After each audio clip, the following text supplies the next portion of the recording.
ত্রয়োদশ সংসদে সংসদ কমিটির প্রথম বৈঠক অনুষ্ঠিত। অধিবেশনে অডিও বিভ্রাট, স্যাবোটেজ, বললেন চিফ হুইপ। কারণ অনুসন্ধানে তদন্ত কমিটি গঠন। জ্বালানি তেল সংগ্রহে ভোগান্তি কমছেই না, আজও লম্বা লাইন রাজধানী পেট্রোল পাম্পগুলোতে। ডিপোগুলো থেকে তেল সরবরাহে অনিয়ম এবং পাম্প মালিকদের সিন্ডিকেটের কারণে কৃত্রিম সংকট দেখা দিয়েছে, মনে করেন বিদ্যুৎ ও জ্বালানি মন্ত্রী ইকবাল হাসান মাহমুদ। ফের পরিবর্তন আসছে পুলিশের পোশাকে, ফিরে যেতে পারে ঐতিহ্যবাহী যেকোনো একটি পোশাকে, জানিয়েছেন স্বরাষ্ট্রমন্ত্রী সালাউদ্দিন আহমেদ। ৭১-এর সঙ্গে ২৪-কে মিলিয়ে ফেললে সেটি দেশের জন্য বড় বিপর্যয়ের কারণ হবে, মন্তব্য মুক্তিযুদ্ধ বিষয়ক মন্ত্রী আহমেদ আজম খানের।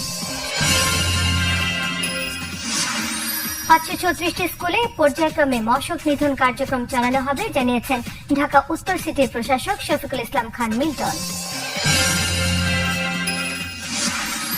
ঈদ স্বাধীনতা দিবসের লম্বা ছুটি শেষ হচ্ছে আজ, রাজধানীতে ফিরছে মানুষ, ট্রেনে উপচে পড়া ভিড়।